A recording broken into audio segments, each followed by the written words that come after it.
Let's say that you've got a brand new employee starting next Tuesday. And when they do, you want to be super intentional about what they're being assigned and when in your Trainual account. The answer to that is create a training path. Now, training paths are set up at the individual user level, so they need to have a profile already set up in your account before you can set up a training path for them, okay? So here's how you do it.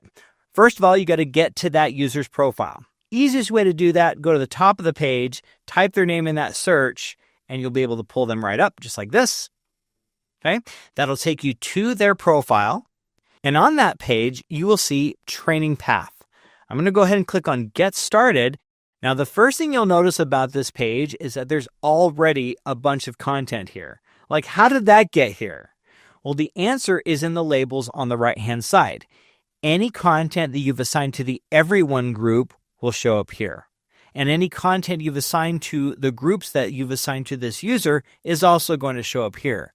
So it's a good idea to make sure your groups are well set up with all the content they need.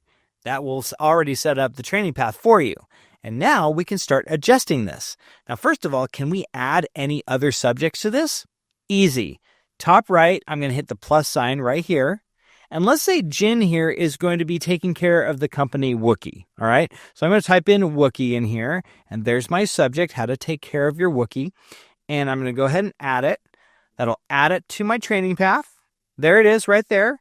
And I can totally take it and change the order. Maybe I want it up here, or maybe I want it down here. Easy to drag and drop.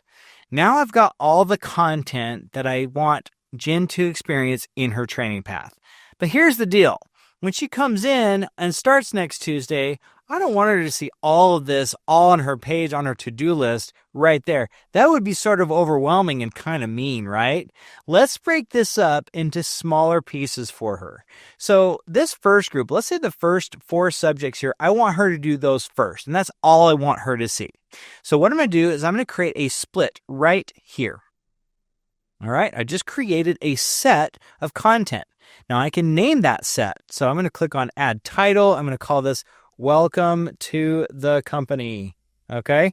And I'm going to go ahead and have this little eyeball. I'm going to turn that on so that she's going to be able to see that title when she sees this set. Okay. Now I've got those 4 subjects. She can technically do these out of order, but I sort of don't want her to do that. So I'm going to go ahead and select Complete in Order. And now she's going to have to complete Welcome to Kessel Run Shipping before she can move on to Employee Handbook and so on. I've created this set. It has to be done in this order. Okay. Now I'm going to scroll down the page a little bit. I've got my second set. Maybe let's create a split right here. There we go.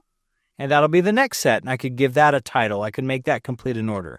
But what if I wanted to create some pacing in here? Maybe I wanted to have her to have a break in between these sets. Could I do that? Yeah, absolutely. I'm going to go to the top of my page. You'll see Set Delivery Timing. When I click on that, I've got 2 options. I can either set delays by number of days or weeks or months, or I could have scheduled dates where I'm specifically stating you're going to start this set on this date or this subject on this date. So I get to pick either one. I'm going to go ahead and do delays. I'm going to select that, hit save, and now I've got this new delay feature. So if I go down here to the second set, I'm going to click delay, and I'm going to go ahead and delay that by 3 days. What that means is when she gets done with this one right here in the sequence, she's going to wait 3 days before this will show up on her page.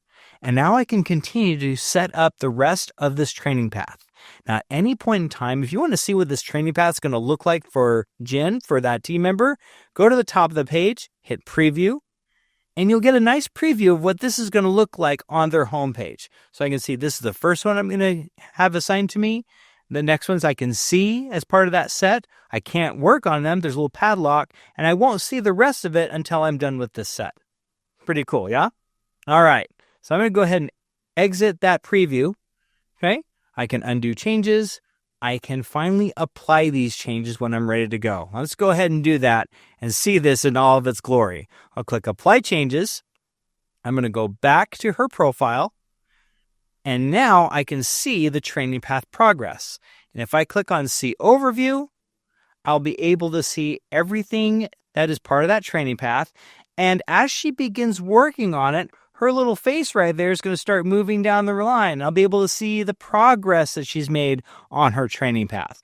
And now I have prescribed the sequence and the pacing for her to complete all of her onboarding training here using a training path. Pro tip. Now, I mentioned this a few moments ago, but I'm going to reiterate it right here. It is absolutely beneficial to you before you start setting up training paths to make sure your groups are in order. Make sure your groups have responsibilities, have the content that you created assigned to those groups. That will make the training path process so much faster because the content will already be there and all you'll have to do is set up the pacing and sequencing.